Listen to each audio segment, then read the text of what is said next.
What time is it? Podcast time. It's a celebration. What time is it? Podcast time. Hello and welcome to the It's Your Effin' Journey podcast. My name is Melissa Hemming, and if a life coach and a therapist had a baby, you would get me. I have a super duper important topic / guest today. Her name is Dana. I'm so excited to have her here. She is someone that I met at an event, a local event called Porch Fest. I found her booth. She had the most adorable cups, and her business is called Cups for a Cause. And all of the proceeds that she raises from Cups for a Cause goes to domestic violence. There's 2 local shelters that she donates to, and she's really active in just promoting awareness and sharing the love of her best friend that she lost to domestic violence. So I'm really excited to have her here today.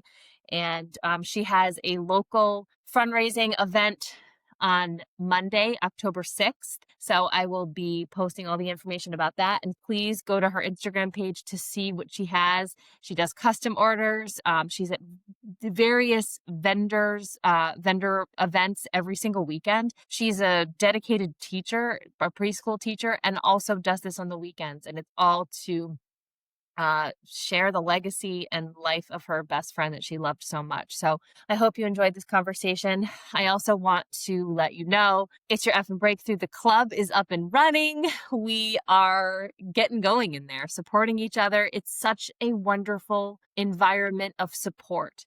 And it's very, I don't know. I just love the way that it makes me feel whenever I go in. The women are just checking on each other and wrapping their arms of support around each other. It's really encouraging. And we're getting to, work on our mental health by little baby steps and recognizing those little baby steps. And that's really where you gain momentum. So I'm super excited for that. The link in the show notes to join is always open, and you are welcome to seeing what this community can help you with and how journaling can enhance your life. The next round of It's Your Effin' Breakthrough, round 4, is starting October 6th, and I'm really excited to lead another group of women through this intensive journaling program. I'm excited to do it myself. I always am, because whenever I focus on journaling my thoughts out, it provides so much clarity to me. And I'm so grateful that I have this practice to turn to when life is fucking crazy and I feel like I need the best mental health care that I can get. It makes a difference. It makes such a difference. And if you are stuck or you're not sure your next move or you're not sure how to better take care of yourself, look no further. Join It's Your Effin' Breakthrough. I'm here to support you, and I can't wait to see how it changes your life. So without further ado, let's go to the podcast and hear Dana. Hello and welcome to the It's Your Effin' Journey podcast. I'm so excited. I have a special guest here today, Dana. Now, Dana, we met at Porch Fest in Wethersfield. Porch Fest is this big, eating, crafting, band sort of event in Wethersfield, Connecticut. And I met her at, it's a vendor area, And Yep. she makes the most beautiful cups, but they're for a cause. So we sort of connected at the fair and then connected on Instagram. And I thought, what an amazing story to come on the podcast, share about what you do, share about where you are so people can support and get your story out there, because I think it's so amazing. So welcome, Dana. Welcome to the podcast. Thank you. Thank you for having me. Of course. So tell me about what you do. So by day, I'm a teacher. By weekend, I make tumblers. I started about 5 years ago. In 2018, she had been in a rough relationship prior to this one, and then got a restraining order against him, and then found this other guy. I'm sorry, I just missed the very beginning of what you were saying. You started doing tumblers in 2018. So I started doing tumblers in 2018. My best friend, Danielle, died I started doing tumblers 5 years ago. My best friend died in 2018. And that summer after she died in September, that summer, I was looking for something to do because I'm a teacher. So I needed some sort of activity to keep myself busy. We spent a lot of time together. We were both teachers. So we spent a lot of time together in the summers, and we'd go to farmers markets and do fun stuff like that. So I was like, I really need to fill my time with something. So I bought myself a Cricut machine and I started watching videos on Facebook, and it turned into this whole business. It was a downward spiral of watching other people making tumblers and different types of tumblers. And now I have a craft room. I just bought a condo, so I have a whole room dedicated just to my cups. And yeah, I do craft fairs on the weekends. Doing a fundraiser in October. So it's really spiraled into this when life hands you lemons, make lemonade. I've Yeah. been able to spread awareness. I've met tons of people who were also victims, whose family members were victims. And it's just been a great way to spread just about her. She was such a fun Yeah, person, tell me about but I also need to about know domestic about her. violence. Tell me about her. Danielle. So I met Danielle in college. Literally the first week of college, we became best friends and we lived together our sophomore year, which was the biggest mistake. Living with your friend is never, it never ends well. But she was spunky. She was funny. She was silly. She was very smart. She was a teacher. She was caring. She loved animals. She adopted a deaf dog named Nova, who her family is now raising because her sister knew the sign language that she used with her. She had 2 cats at the time also, which I got adopted by a family in Rocky Hill, I believe, through a friend of mine. So she was just a caring person. She always wanted to care for people. So you saw it in her teaching, you saw it with her animals, and then we saw it in her relationships. So yeah, she was just that spunky best friend, love you like a sister, hate you like a sister, fight like a sister. But in the end, no matter what, we were always best friends. And we met in 2007, and I moved back to New Jersey after college and then moved back to Connecticut for a job. And the only reason I was able to do it is because she was here. So I had her support and I had, her there with me to kind of build my life in Connecticut. Wow. So the relationship that she was in, did you know that there were problems? Tell me about that. So the first relationship she was in, I kind of saw a lot of the typical abusive. He was pulling her away from us. He was threatening her. I learned a lot more after she'd gotten the restraining order from him. She had moved in with him and they lived in the same apartment complex with me.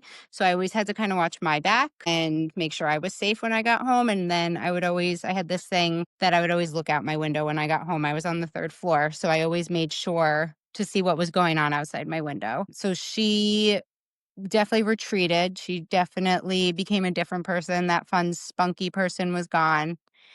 And it was sad. It was sad. She gained a lot of weight and she kind of just became the person he molded her to be. And then the first time he left marks on her is when she got the restraining order. So I can't even remember the year at this point. And I always say in my head, there's 2 types of abusers: the ones that you get a restraining order and they walk away and they're just going to stay away, and then the ones where the restraining order wouldn't have done anything. So a couple months later, she started online dating and she met this new guy. And I remember I was at Six Flags for Fright Fest and she was telling me all about him, and they went on a date and he did things that would seem very romantic and nice to most people. It was exciting to her that he said, "Can I hold your hand before I hold your hand? Can I kiss you before I kiss you?" Bought her groceries. He kind of like sweet talked her. In the end, we found out he lied about his job. He said he was an engineer, he was a janitor. So he worked nights, and then during the day, he would sleep, and she would kind of sit home all the time and just be with him. So he wasn't physically abusive to her that I know of until the night of her murder. Oh my God. So So she what had a triggered pattern of, me the of first domestic violence relationships? this was the second guy. Yeah, yeah. So I think she was looking for the right guy, and Yeah. sometimes It the right just guy doesn't just happen. Yeah. isn't there. So yeah, what really triggered me with him was he bought her an iPad for her birthday. And so they started dating in October and he bought the iPad in May. And I was like, wow, that's a really big gift for knowing each other for a few months. That was kind of when I started to question the relationship. I met him in January when my college friends came up to visit. We went out to brunch with him, excuse me. And he was very quiet. He had a very thick Jamaican accent, so it was hard to understand him. And he was just a very quiet person. But that was my only interaction with him until, seeing him. Sorry, I need a sip of water in jail, No, it's okay. or not in jail, but in At the court. court. Oh, So I'm so sorry for your yeah, loss. he wasn't what you would think of as your typical abuser. What now that you're doing this work and raising the funds for domestic violence, have you, I mean, I assume you've sort of learned so much about what to look for and these patterns and like walk me through that. Like what's that been like for you? So, I mean, dating for me is very difficult. I, I joke, but it's true. Like I always say, I just want to find someone who's not a murderer. Yeah. But she met him on Match.com, and I always used to think, that's the one you pay for. That's the good one. So the typical patterns that happened with her is abusers try to keep you to themselves. They don't want you to have friends. They want to break all your ties with the outside world. And he kind of did that to her. It was hard to see each other during the week because we were both teachers, and the weekend she would spend with him. So it was really frustrating, to have a friendship with her, with this girl who I could call at any point in time. And I know she'd be there for me, but it was just everything was a leap and a hurdle to get through. But she was always there for me via phone or text and whatever. So she was always a great friend till the end, even in her darkest times. I know she was depressed. I know she was struggling at the end, but she was always the most amazing friend. I have this screenshot of a text message where I was just having a really crappy day. And she texted me and she called me Bane. That was my nickname in college to her. And she texted me and she goes, "I love you, Bane, no matter what." And then she had sent me this picture of us in college, of us hugging. And she just, she knew I was having a hard day. She knew I was going through something, and that text message, I'll never get those again. I'll never get that friendship again. Yeah. Gosh. So then you got that phone call and I'm sure that devastated you. That was terrible. Yeah. Then were you there throughout the whole court proceedings? And I hope he's in jail for a long, long time. Yes. So September 8th, 2018, I was at the mall. I can tell you everything I did that day. I went to the Berlin Farmers Market, which doesn't exist anymore. I went to Costco, and then I went to the mall, and I was walking outside of Nordstrom's. I can tell you exactly where I was. And I got a phone call from a random 860 number, and I didn't answer, but you know how you can read your voicemails. And I texted a friend and I said, "I just got a phone call. It says it's a Middletown detective." And I said, "Danielle's dead." And the voicemail didn't say that.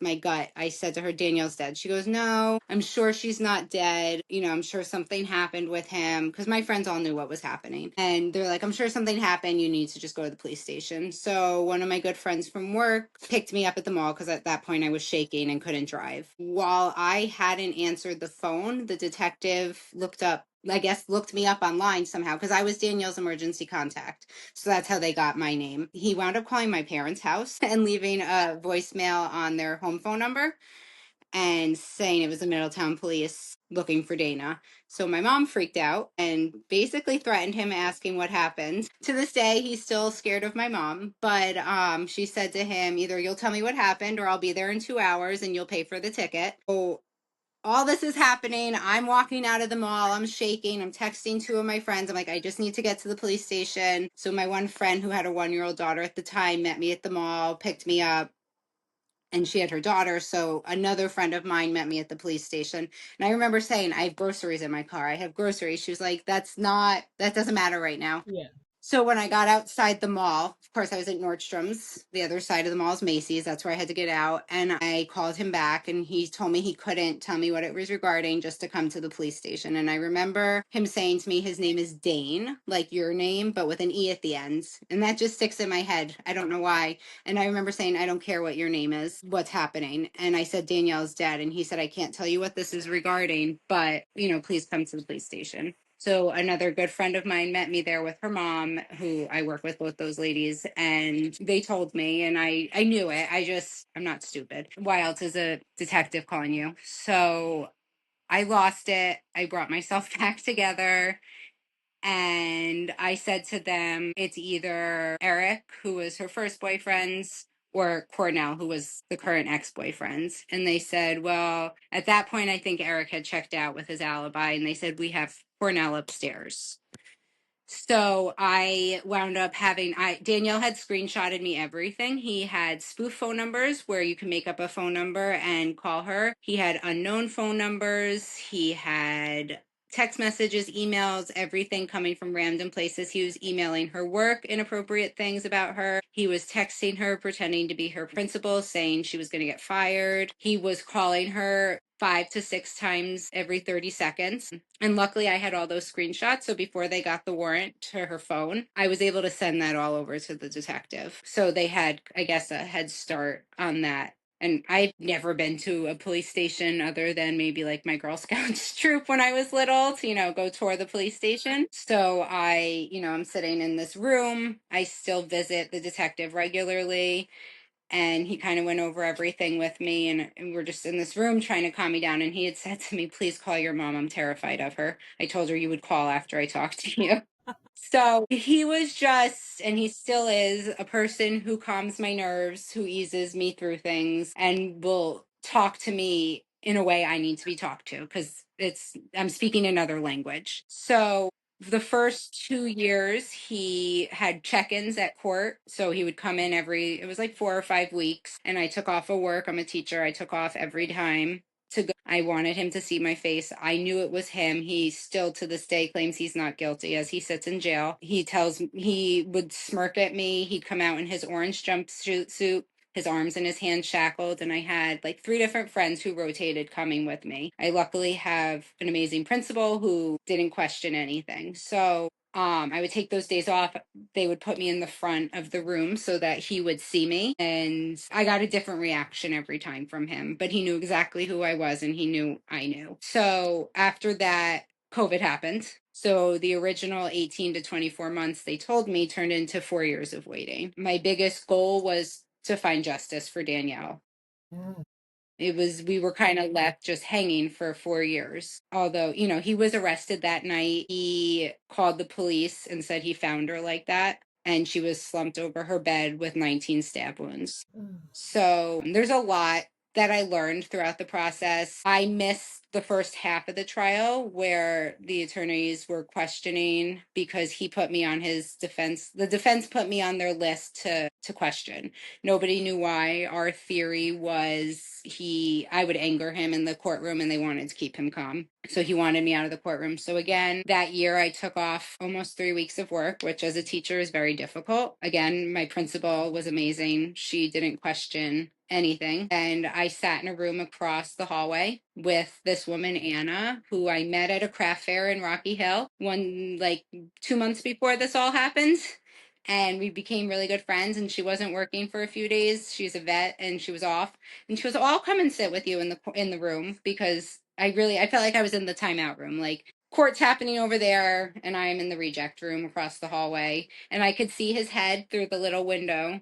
And we sat in that room and she kept me calm. She was showing me pictures. She grows dahlias. She was showing me pictures of all her different types of dahlias. And I just remember thinking, I don't care. I just want to go in that room and strangle him. I would go to the bathroom and she would watch me to make sure I went that way and not that way.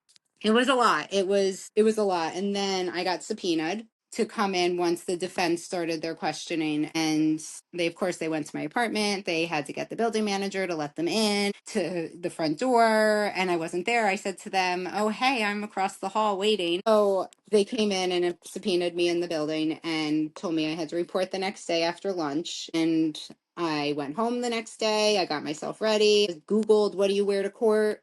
And then they called me and said, "We don't need you anymore." So that's kind of why I think they really weren't planning on using me, because I don't know what they could have asked me that would lead them to any success. Yeah. So then I was able to go in after that. I was able to watch the defense question who they wanted to question, which was brutal. I questioned everything. I sat next to the old court advocate who I became very close with. She had retired and she promised me she would be back for Danielle's trial. So it was 4 years of waiting. So in that 4 years, 2 people who I became very close with retired, and they were both there for every step of the way. They both came to everything. And when I found out I couldn't be in the courtroom, she was the first person I called, and I said, "What do I do?"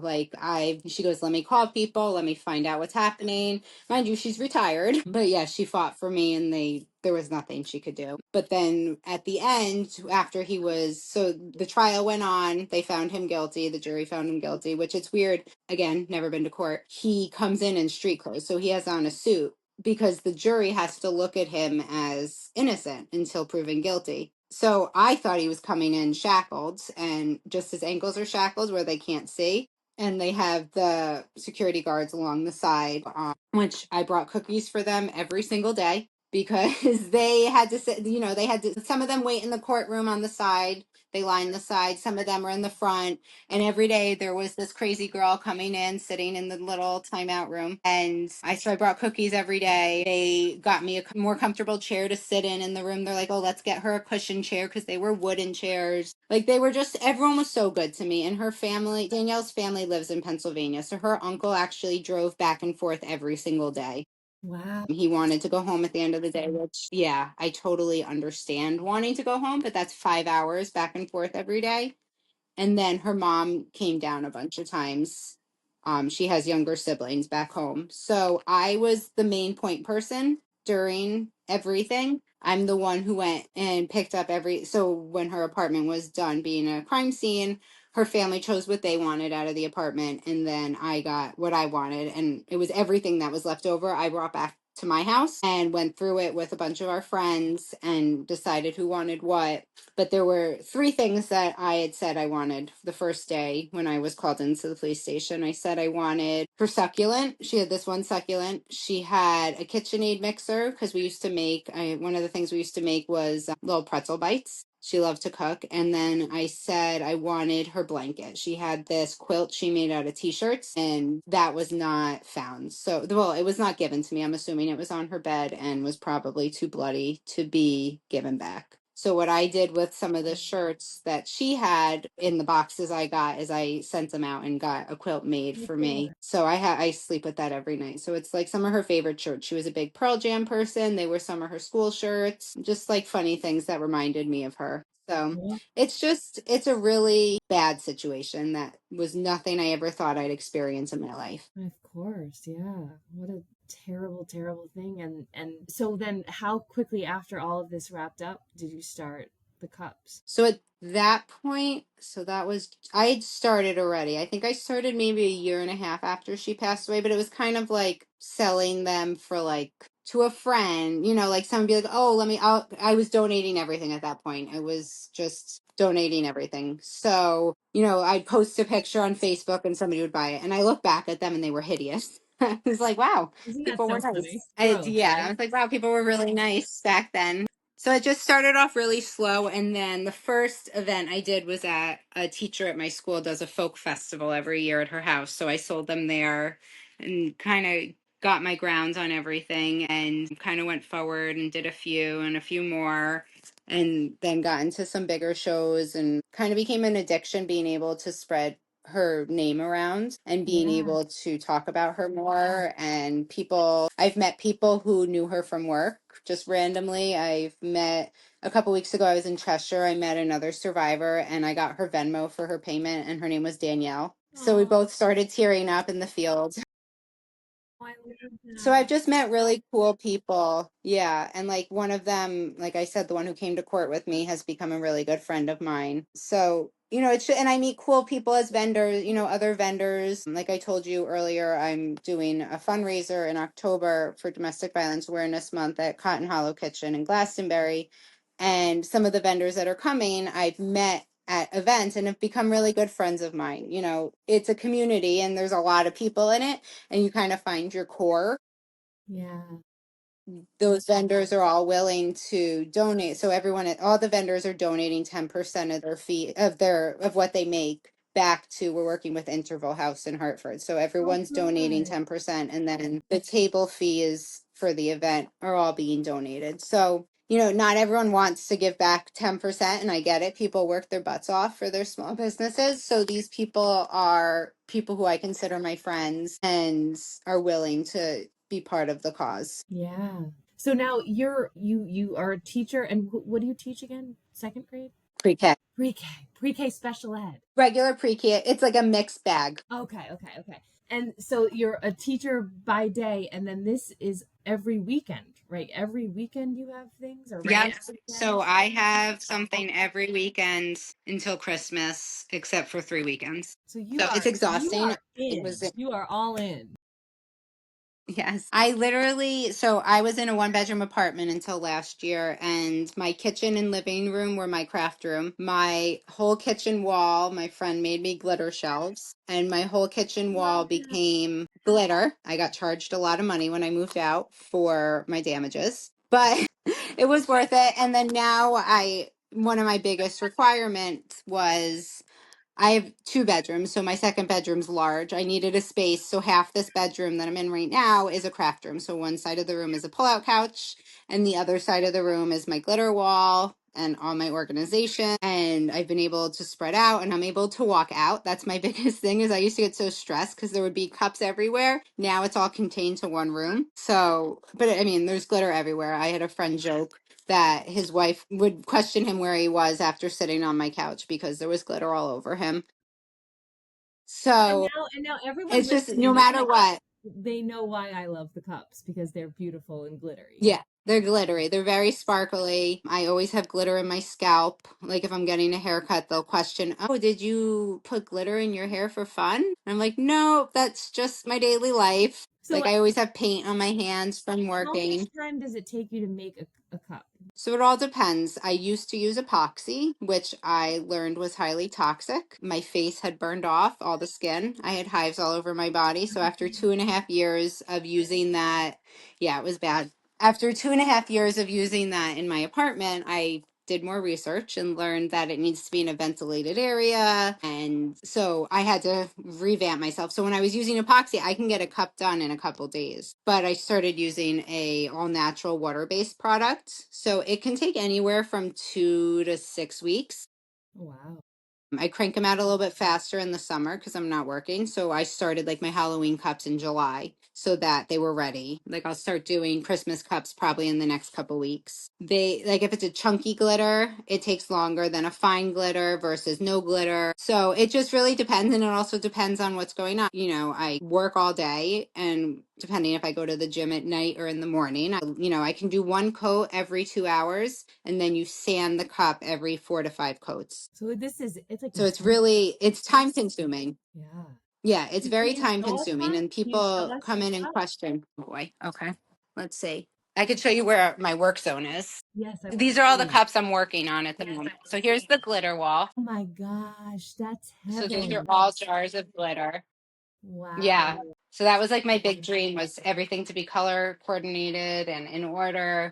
And then some of my cups spin just because I had the spinner from when I used epoxy. And then these are Wow. a lot of custom orders. I had somebody order, I think, about 15 custom cups. These are my top sellers, the white florals. So everything hangs and then I do a coat. Wow. And yeah, so that's crazy town. So cool. And I can walk away from it versus it being on my kitchen table now. So that's the best part. I know, I bet. So now do you So that's when you're at the shows, I imagine you get lots of people coming up and talking about their own stories or how they've been touched or impacted by domestic violence. always. There's never been a show I don't think I've met somebody. Like I said last weekend in Cheshire, I met this one woman who was a survivor. She was 6 weeks out. And leaving the relationship is the most dangerous part. So Danielle had broken up with Cornell, and that's when he went after her. So the leaving the relationship is the hardest part. There's so many supports in place that now that I, know more about, but she unfortunately lived in the same apartment complex as him, so there was really no escaping. But yesterday I was in Stonington and I met someone, her cousin was getting abused by her husband and she shot him and now she's getting charged. So No. domestic violence is a really messed up thing. It's really hard to get out. It's really hard to find help. there's so many shelters and you can only do so much. I pushed Danielle to get a restraining order against Cornell and she fought me on it. Not that I think a piece of paper would have done anything against him at that point. He was so angry. I had a friend who we got a restraining order against an ex of hers. And it's such a process. We both are teachers. We both get out of work at 4 o'clock. We went to New Britain Courthouse and it's like a 1,000-page form you fill out to get a restraining order. We both got overwhelmed by it and didn't finish because they close at 5 and there's not many people there to help you. So we brought it home and we went the following week and submitted it and got denied. So there's so many things that don't work out, that aren't right in the court system, that aren't, or just wrong, if she was at more of a risk at that point, I don't know what I would have done, because when this happened, I had said to her, when it first happened, I said either I'm going with you to the police station or I will go by myself. But again, there's not much I can do by myself without her there. So it was a lot of coercing her to go. And then this happened, and it's like easy to give up because you're working all day and you don't want to go sit at the courthouse. So we went a week later, we submitted it, and when it got denied, we asked what the next steps were, and they give you a court date. So now I said, there was no chance I was going to let her go alone. So I took another day off of work because I have so much regret in not pushing Danielle more because I didn't have the knowledge. So I went with her and sat with her and waited in this busy hallway where all these people are, and you don't know their stories. You don't know why they're there. And, you make everything up in your head and you play games and try not to think about why we're there. And we stood before the judge, and she granted a 3-month restraining order. So this guy, I don't think, is anywhere as harmful as Cornell was, but I was kind of shocked by 3 months because what does that do? Yeah. And it was fine. He didn't bother her afterwards, but the system is, I think, part of the problem. So They if don't make you it easy because she could have easily given up. so if you could go back, you would just be more sort of forceful in your I guess I'm just wondering, like, what do people do if they're in this situation or watching a friend go through this? Like, I know you can't change, you can't make them do anything, right? You can't make anyone do anything. But Right. what do And you Danielle was one of the most stubborn people you'll ever meet. Yeah. She was so stubborn. And one of our so the last day I saw her was August 24th. She was murdered September 8th. So a conversation we had in between that time period was, she was saying to me, I know I shouldn't have, she was breaking up with him at this point. There was a lot of breaking up, getting back together, that usual ping ponging in relationships. And she was saying, I get it. Hindsight's 50-50. I know I shouldn't have done it. I know I need a break, because I said to her, you just need to take a break from men. Focus on yourself. At that point, we were in our late 20s. I was like, you have time. You really just need to be good to yourself at this point. And she was like, I know, I know, I know. And I said, why don't we go and get a restraining order? Or why don't you go? Like, if it was now, I would have been like, all right, I'll be at your house in 5 minutes and we will go to the police station. So now I know more resources now. I think I see things through a different lens. So with my friend, I was more forceful. I said she wouldn't go to the police station with me at first. So I said, when I said to her, either you go with me to the police station or I'm going to go by myself, the cop was kind of like, there's nothing I can do without her. So it was documented. I felt better. It actually happened to be on the 6-year anniversary of Daniel's death that this all went down. So I think I was probably a little more amped up. So yeah, so I went there. He said there was nothing he could do. He would give her a call, and he did, and that kind of got the ball rolling. But she could have just been like, well, I'm over it. I I don't care enough. And he, could have murdered her, and it could have turned out the same. And most people don't think like that, but I do, because I went through it, and the what ifs became my It's sort of reality. like am I being an alarmist, right? Like, am I being too emotional? I don't know, like, I just feel like sometimes you're like, am I being too much drama? Like, does this really warrant Right. me moving forward? And I can see how someone would convince themselves that, like, I don't want to cause problems, or And it's hard. I do. I don't want to lose my time at the police station or the court or whatever. This will pass by, Right. Right. Yeah. And it's, I definitely am the person who freaks out easily. Everybody Yeah. knows that about me. But with this type of situation, I would do it the same way again. There's Yeah. no, I wouldn't change anything about what I did that day. Yeah. My gosh. Because if I could have dragged Danielle to the police station in August before all that happened, at least it's worth getting the restraining order. Like I said, I don't think it would have saved her, Yeah. but it would have been more documentation. Yeah. Yeah. Or and at least maybe he would have well, I mean who the hell knows, but so how long is he in jail for? So it was 57 years from his sentencing, minus the 4 years he had been in prison already. So it's been maybe 6 years, so 51 more years, and he's in his late 30s. I was able to read a victim impact statement at the sentencing. It was the Family's Unlimited. His defense attorney tried to, again, not let friends read their victim impact statements, and then they limited it to one friend. So to me, there was no question that it was going to be me. Yeah. And it was me, her dad, her sister, and her aunt had all read something. And how they have you set up is the people who are reading are in the jury box on the side of the room, and you get to bring one person with you. So my sister Hannah brought her boyfriend, her dad had his two sisters, and then my mom offered to come up. I think it would have been harder for me to have my mom there. I had Jean, who's the court advocate that retired. She was my person, so she sat with me the whole time.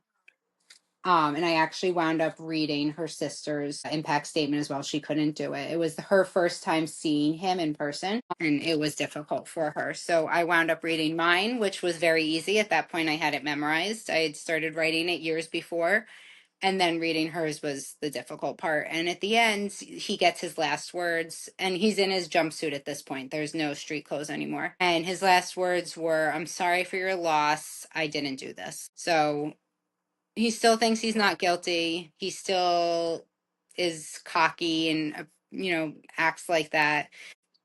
There's times I really just wanted to jump over and smack him in the head. Yeah. Her dad had a hard time keeping his cool. It was tough. Yeah. That part was tough. It was tough listening to everybody How talk. did you feel giving that speech that you had planned for so many years? It felt good to say it out loud. I still have a dream of visiting him in jail and talking to him. I don't think I'd ever get on his list, and people think I'm batshit crazy for it. I want to look at him in the eyes, and I want to ask him what her last words were. I want to ask him why he did it.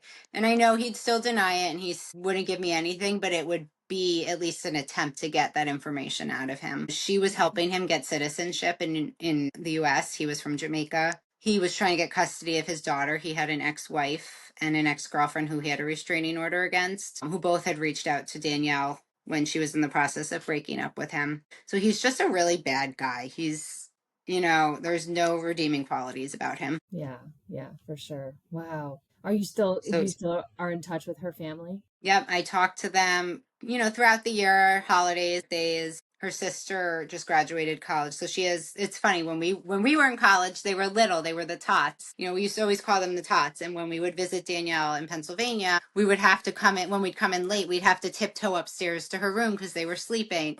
And now her sisters, I see a lot of her sister and what she does on social media, and she's a grown up now. And it's so weird. I'm like, wow, I'm still the same age, but she's 21. Like, How does that it's happen? weird. It's crazy to me that I know. I was like, wow, that changed. But, she's accomplishing her dreams and everything. She recently told me she wants to be a BCBA, and being in the classroom brings her closer to her sister because, Danielle was in the classroom. So it's nice to hear that. It's nice. They send me updates on Nova. They just moved away from the city to a more farmy area. They have a dog that they rescued who I think was run over, so they nursed him back to health. They have a three-legged dog, and then they have a deaf dog, Nova. So No.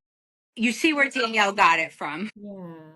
Oh, what an amazing thing that you're doing for her and creating this legacy of awareness and support and all of Thank you. that. I'm trying.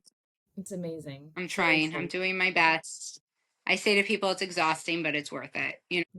Being able to, in August, I sponsored 6 kids at one of the shelters in Enfield, and I was able to buy them all their back to school packs, clothing, lunchbox, water bottles. I made them, school supplies, and I couldn't do it without the support of the people who purchase cups because that's where the money comes from. Yeah. So some people donated, and I couldn't do it. I do it at the holidays. I'll sponsor families. And it's like the things they want are just little things that we take for granted. And, they live in a shelter where they can't get everything. They don't have the money and the means to do these things. Yeah. Oh, that's amazing. So following you on Instagram, we find out about how to purchase cups and where you're going to be and all of that. So I have two Facebook pages. One is a business page and one is my shopping page. They're both Cups for a Cause DV. Okay. The business page is public. The other one is private, just because you can't make it unprivate once it's private. And then I have an Instagram, and everything will post where I'm going to be, all the shows I'm doing, the events I'm doing.